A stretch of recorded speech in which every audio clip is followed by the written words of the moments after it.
नमस्कार। प्रस्तुत है प्रेमचंद जी के द्वारा लिखी हुई एक कहानी मंत्र।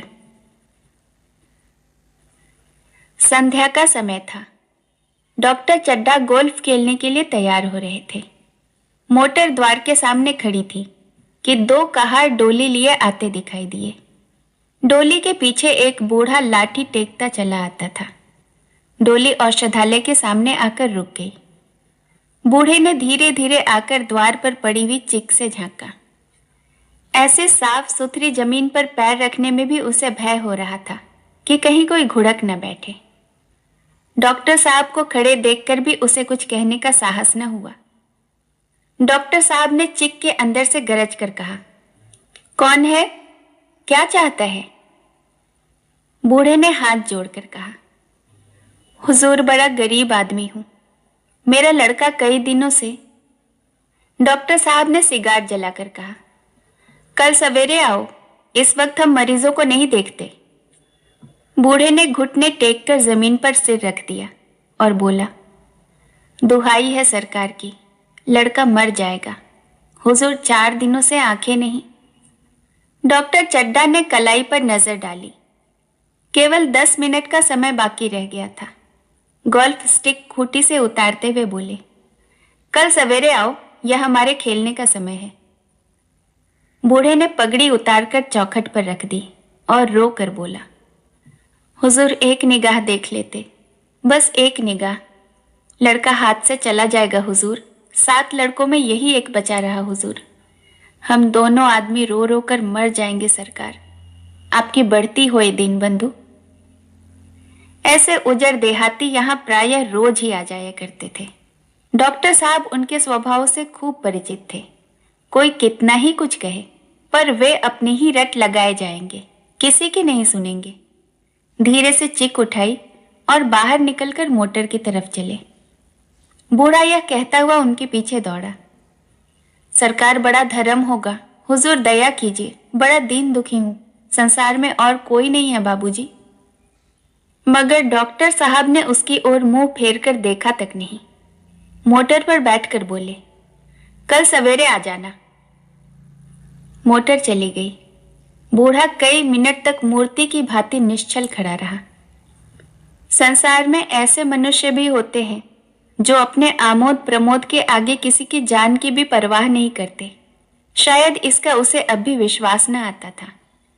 सभ्य संसार इतना निर्मम, इतना कठोर है, इसका ऐसा मर्मभेदी अनुभव अब तक उसे न हुआ था। वह उन पुराने जमाने के जीवों में से था जो लगी हुई आग को बुझाने, मुर्दों को कंधा देने, किसी के छप्पर को उठाने और किसी कलह को शांत करने के लिए सदैव तैयार रहते थे। जब तक बूढ़े को मोटर दिखाई दी, वह खड़ा टकटकी लगाए उस ओर ताकता रहा। शायद उसे अब भी डॉक्टर साहब के लौट आने की आशा थी। फिर उसने कहारों से डोली उठाने को कहा। डोली जिधर से आई थी उधर चली गई। चारों ओर से निराश होकर वह डॉक्टर चड्ढा के पास आया था। इनकी बड़ी तारीफ सुनी थी। यहां से निराश होकर वह फिर किसी दूसरे डॉक्टर के पास न गया। किस्मत ठोक ली। उसी रात उसका हंसता खेलता 7 साल का बालक अपनी बाल लीला समाप्त करके इस संसार से सिधार गया। बूढ़े माँ बाप के जीवन का यही एक आधार था। इसी का मुंह देखकर जीते थे। इस दीपक के बुझते ही जीवन की अंधेरी रात भाई भाई करने लगी। बुढ़ापे की विशाल ममता टूटे हुए हृदय से निकलकर अंधकार आर्त स्वर से रोने लगी। कई साल गुजर गए। डॉक्टर चड्ढा ने खूब यश और धन कमाया, लेकिन इसके साथ ही साथ अपने स्वास्थ्य की रक्षा भी की, जो एक साधारण बात न थी। यह उनके नियमित जीवन का आशीर्वाद था कि 50 वर्ष की अवस्था में उनकी चुस्ती और फुर्ती युवकों को भी लज्जित करती थी। उनके हर एक काम का एक समय नियत था। इस नियम से वह जौ भर भी न टलते थे। बहुधा लोग स्वास्थ्य के नियमों का पालन उस समय करते हैं जब रोगी हो जाते हैं। डॉक्टर चड्ढा उपचार और संयम का रहस्य खूब समझते थे। उनके संतान संध्या भी इसी नियम के अधीन थी। उनके केवल 2 बच्चे हुए, एक लड़का और एक लड़की। तीसरी संतान न हुई। इसलिए श्रीमती चड्ढा भी अभी जवान मालूम होती थी। लड़की का तो विवाह हो चुका था, लड़का कॉलेज में पढ़ता था। वही माता पिता के जीवन का आधार था, शील और विनय का पुतला, बड़ा ही रसिक, बड़ा ही उदार, विद्यालय का गौरव, युवक समाज की शोभा। मुखमंडल से तेज की छटा सी निकलती थी। आज उसकी 20वीं सालगिरह थी। संध्या का समय था। हरी हरी घास पर कुर्सियां बिछी हुई थी। शहर के रईस और हुक्काम एक तरफ और कॉलेज के छात्र दूसरी तरफ बैठे भोजन कर रहे थे। बिजली के प्रकाश से सारा मैदान जगमगा रहा था। आमोद प्रमोद का सामान भी जमा था। छोटा सा प्रहसन खेलने की तैयारी थी। प्रहसन स्वयं कैलाशनाथ ने लिखा था। वही मुख्य एक्टर भी था। इस समय वह एक रेशमी कमीज पहने, नंगे सिर नंगे पांव इधर से उधर मित्रों की आवभगत में लगा हुआ था। कोई पुकारता, कैलाश जरा इधर आना। कोई उधर से बुलाता, कैलाश क्या उधर ही रहोगे। सभी उसे छेड़ते, चुहले करते। बेचारे को जरा सा दम मारने का अवकाश न मिलता था। सहसा एक रमणी ने उसके पास आकर पूछा, क्यों कैलाश, तुम्हारे सांप कहाँ हैं? जरा मुझे दिखा दो। कैलाश ने उससे हाथ मिलाकर कहा, मृणालिनी, इस वक्त क्षमा करो, कल दिखा दूंगा। मृणालिनी ने आग्रह किया, जी नहीं, तुम्हें दिखाना ही पड़ेगा। मैं आज नहीं मानने वाली हूं। तुम रोज कल कल करते हो। मृणालिनी और कैलाश दोनों सहपाठी थे और एक दूसरे के प्रेम में पड़े हुए। कैलाश को सांपों को पालने, खेलने और नचाने का शौक था। तरह तरह के सांप पाल रखे थे। उनके स्वभाव और चरित्र की परीक्षा करता रहता था। थोड़े दिन हुए उसने विद्यालय में सांपों पर एक मार्के का व्याख्यान दिया था। सांपों को नचाकर दिखाया भी था। प्राणी शास्त्र के बड़े बड़े पंडित भी यह व्याख्यान सुनकर दंग रह गए थे। यह विद्या उसने एक बड़े सपेरे से सीखी थी। सांपों की जड़ी बूटियां जमा करने का उसे मरज था। इतना पता भर मिल जाए कि किसी व्यक्ति के पास कोई अच्छी जड़ी है, फिर उसे चैन न आता था। उसे लेकर ही छोड़ता था। यही व्यसन था। इस पर हजारों रुपये फूंक चुका था। मृणालिनी कई बार आ चुकी थी, पर कभी सांपों को देखने के लिए इतनी उत्सुक न हुई थी। कह नहीं सकते आज उसकी उत्सुकता सचमुच जाग गई थी या वह कैलाश पर अपने अधिकार का प्रदर्शन करना चाहती थी, पर उसका आग्रह बेमौका था। उस कोठरी में कितनी भीड़ लग जाएगी, भीड़ों को देखकर सांप कितने चौंकेंगे और रात के समय उन्हें छेड़ा जाना कितना बुरा लगेगा। इन बातों का उसे जरा भी ध्यान न आया। कैलाश ने कहा, नहीं, कल जरूर दिखा दूंगा। इस वक्त अच्छी तरह दिखा भी तो न सकूंगा। कमरे में तिल रखने को भी जगह नहीं है। एक महाशय ने छेड़कर कहा, दिखा क्यों नहीं देते? जरा सी बात के लिए इतना टाल मटोल कर रहे हो। मिस गोविंद, तुम हरगिज न मानना। देखें कैसे नहीं दिखाते। दूसरे महाशय ने और रद्दा चढ़ाया, मिस गोविंद तो इतनी सीधी और भोली है, तभी आप इतना मिजाज करते हैं। दूसरी सुंदरी होती तो इसी बात पर बिगड़ खड़ी होती। तीसरे साहब ने और मजाक उड़ाया, अजय बोलना छोड़ देती, भला कोई बात है? इस पर आपका दावा है कि मृणालिनी के लिए जान हाजिर है। मृणालिनी ने देखा कि ये शोहदे उसे रंग पर चढ़ा रहे हैं, तो बोली, आप लोग मेरी वकालत न करें, मैं खुद अपनी वकालत कर लूंगी। मैं इस वक्त सांपों का तमाशा देखना ही नहीं चाहती। चलो, छुट्टी हुई। इस पर मित्रों ने ठट्ठा लगाया। एक साहब बोले, देखना तो आप जरूर चाहती हैं, पर कोई दिखाए भी तो। कैलाश को मृणालिनी की झेपी हुई सूरत को देखकर मालूम हुआ कि इस वक्त उनका इनकार वास्तव में उसे बुरा लगा है। ज्यों ही प्रीति भोज समाप्त हुआ और गाना शुरू हुआ, उसने मृणालिनी और अन्य मित्रों को सांप के दरबे के सामने में ले जाकर महुवर बजाना शुरू किया। फिर एक एक खाना खोलकर एक एक सांप को निकालने लगा। वाह, क्या कमाल था! ऐसा जान पड़ता था कि वे कीड़े उसकी एक एक बात, उसके मन के एक एक भाव को समझते हैं। किसी को उठा लिया, किसी को गर्दन में डाल दिया, किसी को हाथ में लपेट लिया। मृणालिनी बार बार मना करती कि इन्हें गर्दन में न डालो, दूर से ही दिखा दो, बस जरा नचा दो। कैलाश की गर्दन में सांपों को लिपटते देख उसकी जान निकल जाती थी। पछता रही थी कि मैंने व्यर्थ ही इनसे सांप दिखाने को कहा, मगर कैलाश एक न सुनता था। प्रेमिका के सम्मुख अपने सर्प कला का प्रदर्शन का ऐसा अवसर पाकर वह कब चूकता। एक मित्र ने टीका की, दांत तोड़ डाले होंगे। कैलाश हंसकर बोला, दांत तोड़ डालना तो मदारियों का काम है, किसी के दांत तोड़े नहीं गए हैं, कहिए तो दिखा दूं। कहकर उसने एक काले सांप को पकड़ लिया और बोला, मेरे पास इससे बड़ा और इससे ज्यादा जहरीला दूसरा सांप और कोई नहीं है।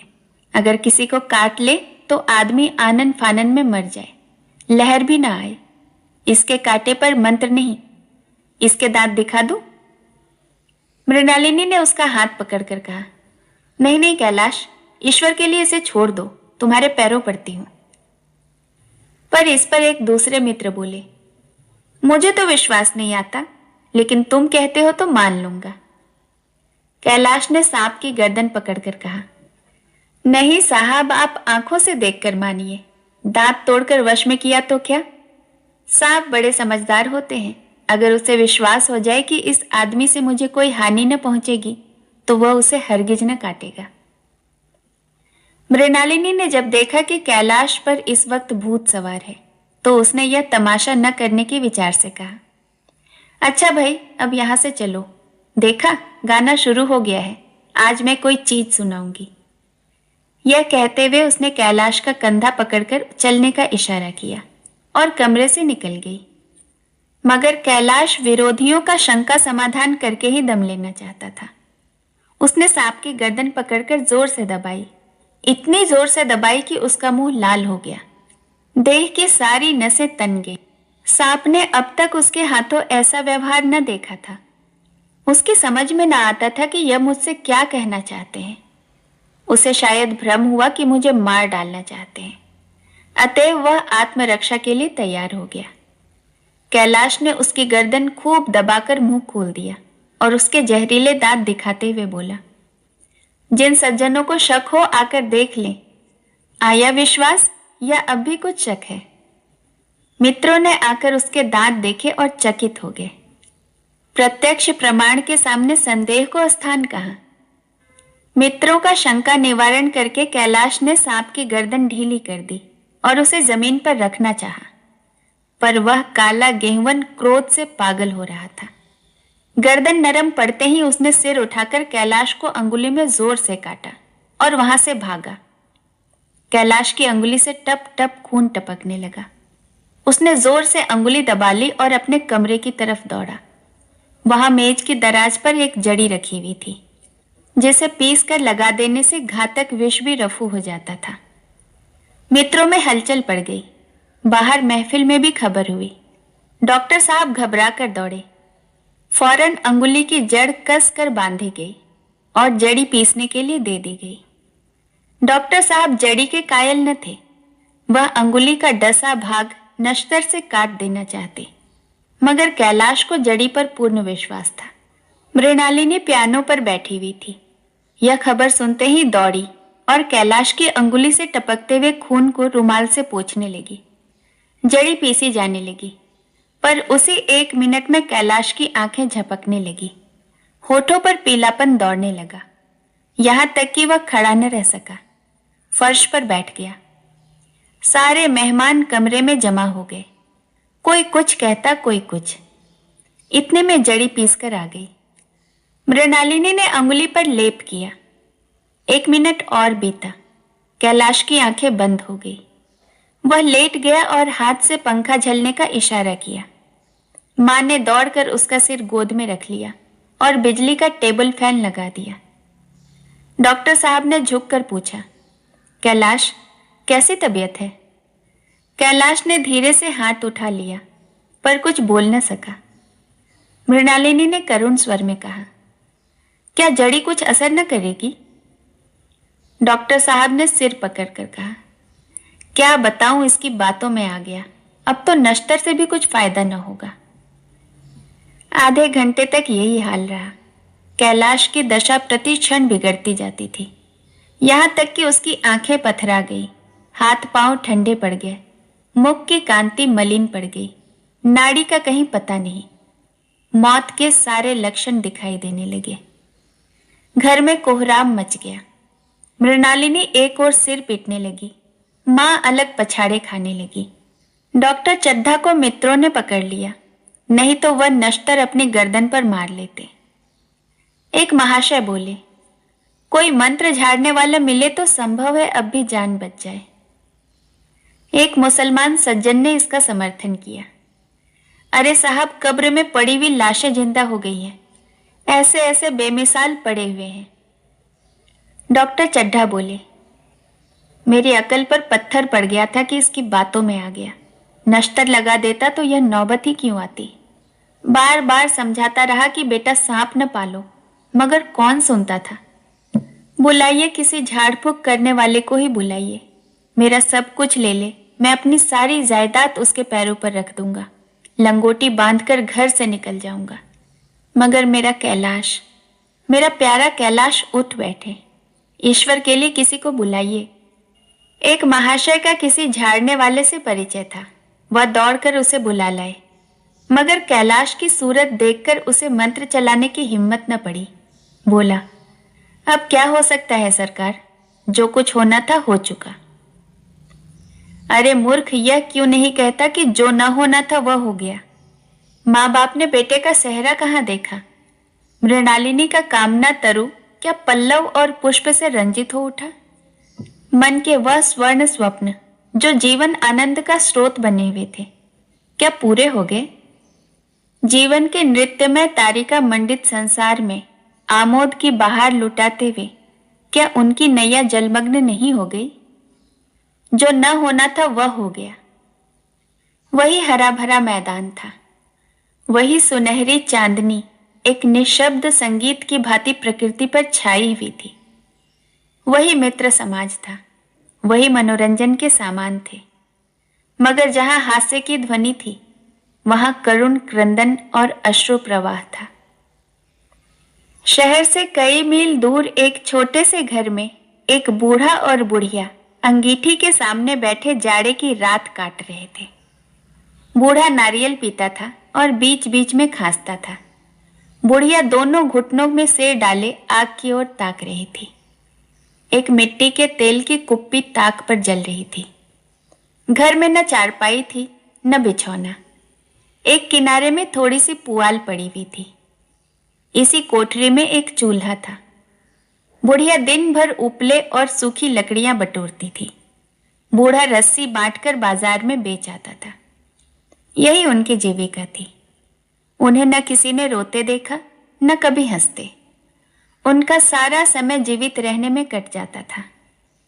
मौत द्वार पर खड़ी थी, रोने या हंसने की फुर्सत कहाँ।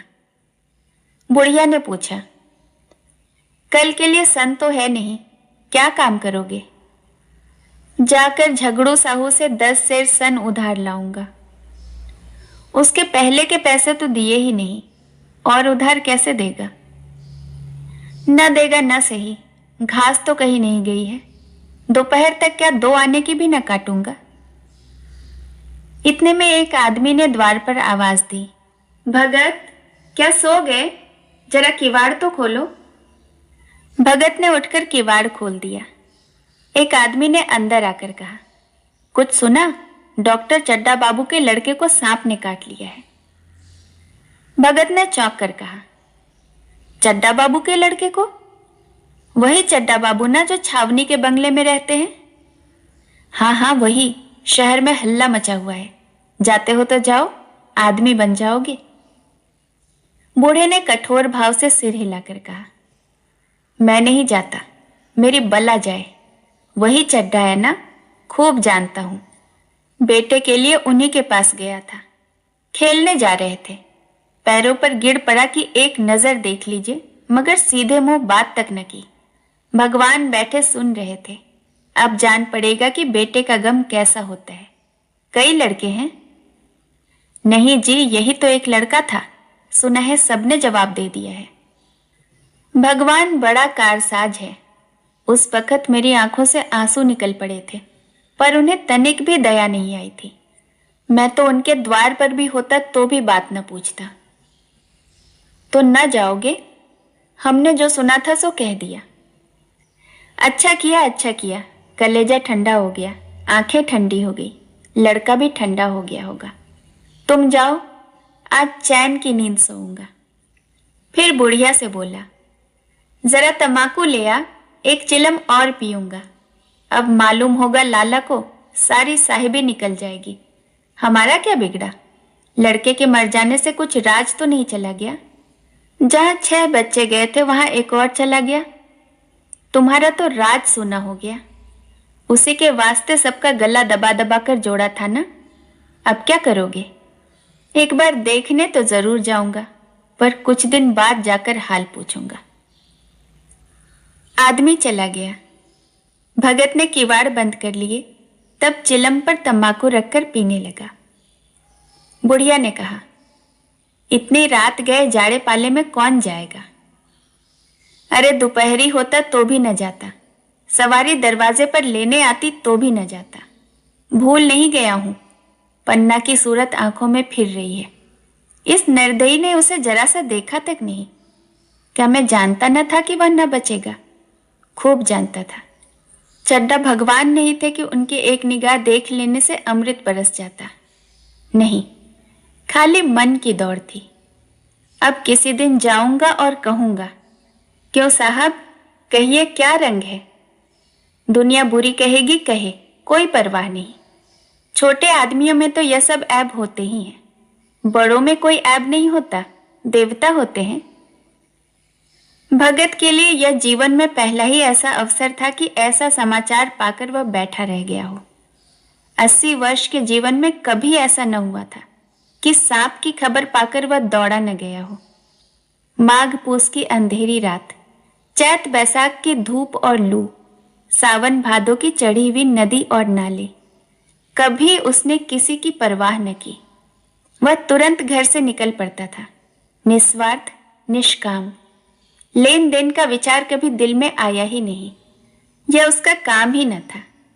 जान का मूल्य कौन दे सकता है? यह एक पुण्य कार्य था। सैकड़ों निराशों को उसने अपने मंत्रों से जीवन दान दे दिया था, पर आज वह घर से बाहर कदम न निकाल सका। यह खबर सुनकर सोने जा रहा है। बुढ़िया ने कहा, तम्बाकू अंगीठी के पास रखी है, आज उसके भी 2.5 पैसे हो गए, देती ही न थी। बुढ़िया यह कहकर लेटी। बूढ़े ने कुप्पी बुझाई, कुछ देर खड़ा रहा, फिर बैठ गया, अंत को लेट गया। पर यह खबर उसके दिल पर बोझे की भांति रखी हुई थी। उसे मालूम होता था उसकी कोई चीज खो गई है, जैसे सारे कपड़े गीले हो गए हैं या पैरों में कीचड़ लगा हुआ है, जैसे कोई उसके मन में बैठा हुआ उसे घर से निकालने के लिए कुरेद रहा है। बुढ़िया जरा देर में खर्राटे लेने लगी। बूढ़े बातें करते करते सोते हैं और जरा सा खटका होते ही जाग जाते हैं। तब भगत उठा, अपनी लकड़ी उठा ली और धीरे से किवाड़ खोले।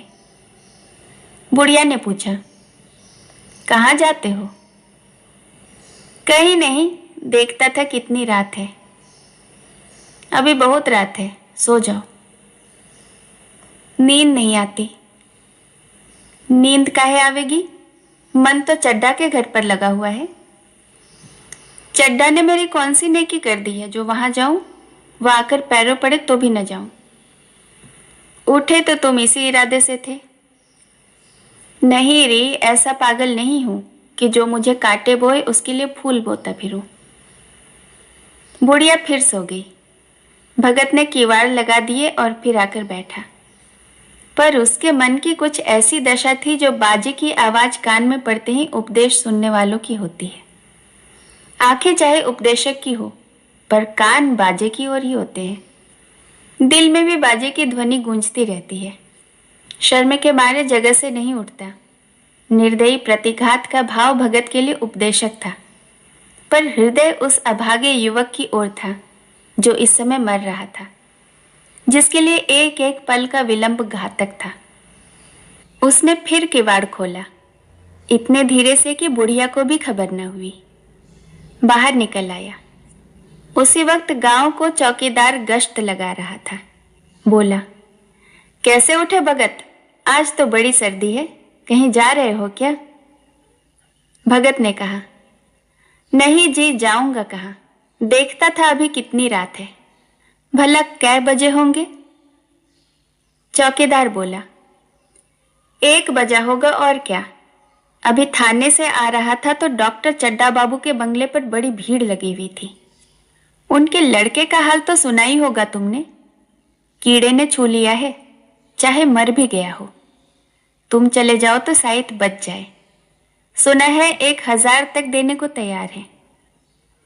भगत, मैं तो न जाऊं, चाहे वह 10 लाख भी दे दे। मुझे 10,000 या 10 लाख लेकर करने ही क्या है? कल मर जाऊंगा, फिर कौन भोगने वाला बैठा हुआ है? चौकीदार चला गया। भगत ने आगे पैर बढ़ाया। जैसे नशे में आदमी अपनी देह पर काबू नहीं रख पाता, पैर कहीं रखता है, पड़ता कहीं है, कहता कुछ है, जबान से निकलता कुछ और है। वही हाल इस समय भगत का था। मन में प्रतिकार था, पर कर्म मन के अधीन न था। जिसने कभी तलवार नहीं चलाई, वह इरादा करने पर भी तलवार नहीं चला सकता। उसके हाथ कांपते हैं, उठते ही नहीं। भगत लाठी खटखट करता लपका चला जाता था। चेतना रोकती थी, पर उपचेतना ठेलती थी। सेवक स्वामी पर हावी था। आधी राह निकल जाने के बाद सहसा भगत रुक गया। हिंसा ने क्रिया पर विजय पाई। मैं यूं ही इतनी दूर चला आया। इस जाड़े पाले में मरने की मुझे क्या पड़ी थी? आराम से सोया क्यों नहीं? नींद न आती न सही, 2-4 भजन ही गा लेता। व्यर्थ इतनी दूर दौड़ा चला आया। चड्डा का लड़का रहे या मरे, मेरी बला से। मेरे साथ उन्होंने कौन सा ऐसा सुलूक किया था कि मैं उनके लिए मरूं? दुनिया में हजारों मरते हैं, हजारों जीते हैं। मुझे किसी के मरने जीने से क्या मतलब? मगर उपचेतना ने अब दूसरा ही रूप धारण किया, जो हिंसा से बहुत कुछ मिलता जुलता था। वह झाड़ फूक करने नहीं जा रहा है, वह देखेगा कि लोग क्या कर रहे हैं। डॉक्टर साहब का रोना पीटना देखेगा, किस तरह वह सिर पीटते हैं, किस तरह पछाड़े खाते हैं। वे लोग तो विद्वान होते हैं, सब्र कर जाते होंगे। हिंसा भाव को यूं धीरज देता हुआ वह फिर आगे बढ़ा। इतने में 2 आदमी आते दिखाई दिए। दोनों बातें करते चले आ रहे थे।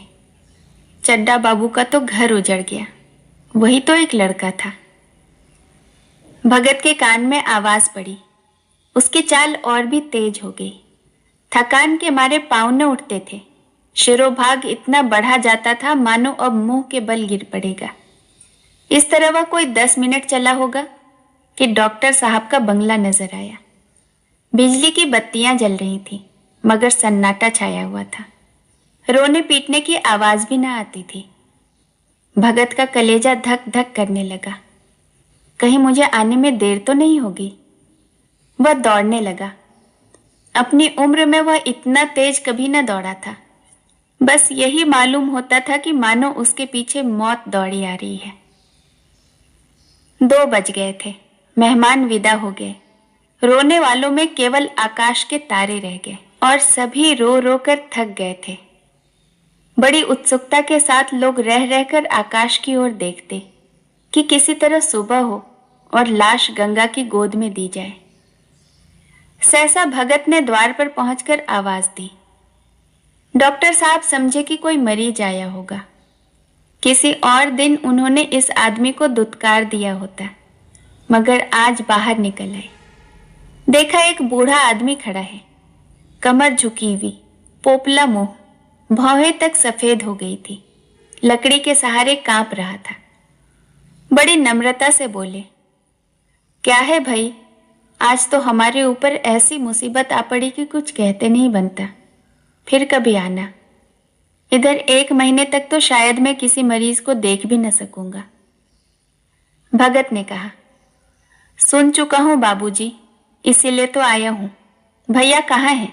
जरा मुझे दिखा दीजिए। भगवान बड़ा कारसाज है, मुर्दे को भी जिला सकता है। कौन जाने अभी उसे दया आ जाए। चड्डा ने व्यवस्थित होकर कहा, चलो देख लो, मगर 3-4 घंटे हो गए हैं। जो कुछ होना था हो चुका। बहुतेरे झाड़ने फूकने वाले आकर देख देख कर चले गए। डॉक्टर साहब को आशा तो क्या होती, हाँ, बूढ़े पर दया आ गई। अंदर ले गए। भगत ने लाश को 1 मिनट तक देखा, तब मुस्कुराकर बोला, अभी कुछ नहीं बिगड़ा है बाबूजी। यह नारायण चाहेंगे तो आधे घंटे में भैया उठ बैठेंगे। आप नाहक दिल छोटा कर रहे हैं। जरा कहारों से कहिए पानी तो भरे। कहारों ने पानी भर भर कर कैलाश को नहलाना शुरू किया। पाइप बंद हो गया था। कहारों की संख्या अधिक न थी, इसलिए मेहमानों ने आहते के बाहर के कुएं से पानी भर भर कर कहारों को दिया। मृणालिनी कलसा लिए पानी ला रही। बूढ़ा भगत खड़ा मुस्कुरा मुस्कुरा कर मंत्र पढ़ रहा था, मानो विजय उसके सामने खड़ी है। जब एक बार मंत्र समाप्त हो जाता तो वह जड़ी कैलाश के सिर पर रखता और न जाने कितनी बार मंत्र फूंकता। आखिर जब उषा ने अपनी लाल लाल आंखें खोली तो कैलाश की भी लाल लाल आंखें खुल गई। एक क्षण में उसने अंगड़ाई ली और पानी पीने को मांगा। डॉक्टर चड्डा ने दौड़कर नारायणी को गले से लगा लिया। नारायणी दौड़कर भगत के पैरों पर गिर पड़ी और मृणालिनी कैलाश के सामने आंखों में आंसू भरे पूछने लगी, अब कैसी तबीयत है? एक क्षण में चारों तरफ खबर फैल गई। मित्रगण मुबारकबाद देने आने लगे। डॉक्टर साहब बड़े श्रद्धा भाव से हरेक के सामने भगत का यश गाते फिरते थे। सभी लोग भगत के दर्शनों के लिए उत्सुक हो उठे, मगर अंदर जाकर देखा तो भगत का कहीं पता न था। नौकरों ने कहा, अभी तो यही बैठे चिलम पी रहे थे। हम लोग तमाकू देने लगे तो ली ही नहीं, अपने पास से तमाकू निकाल कर भरी। यहां तो भगत की चारों ओर तलाशी होने लगी और भगत लपका हुआ घर चला जा रहा था कि बुढ़िया के उठने के पहले पहुंच जाऊं। जब मेहमान लोग चले गए तो डॉक्टर साहब ने नारायणी से कहा, बुढ़ा न जाने कहां चला गया, एक चिलम तंबाकू का भी रवादार न हुआ। नारायणी, मैंने तो सोचा था कि इसे कोई बड़ी रकम दूंगी। चड्डा, रात को तो मैंने नहीं पहचाना, पर जरा साफ होने पर पहचान गया। यह एक बार एक मरीज को लेकर आया था। मुझे अब याद आता है कि मैं खेलने जा रहा था और मरीज को देखने से इनकार कर दिया था। आज उस दिन की बात याद करके मुझे जितनी ग्लानि हो रही है उसे प्रकट नहीं कर सकता। मैं अब उसे खोज निकालूंगा और उसके पैरों पर गिरकर अपना अपराध क्षमा कराऊंगा। वह कुछ लेगा नहीं, यह जानता हूं। उसका जन्म यश की वर्षा करने के लिए ही हुआ है। उसकी सज्जनता ने मुझे ऐसा आदर्श दिखाया है जो अब से जीवन पर्यंत मेरे सामने रहेगा। कहानी सुनने के लिए आपका बहुत बहुत धन्यवाद। कहानी अच्छी लगी हो तो इसे अपने तक ही सीमित न रखकर अपने दोस्तों और परिवारजनों के साथ शेयर कर सकते हैं, ताकि वो भी इस कहानी का आनंद उठा सकें। धन्यवाद।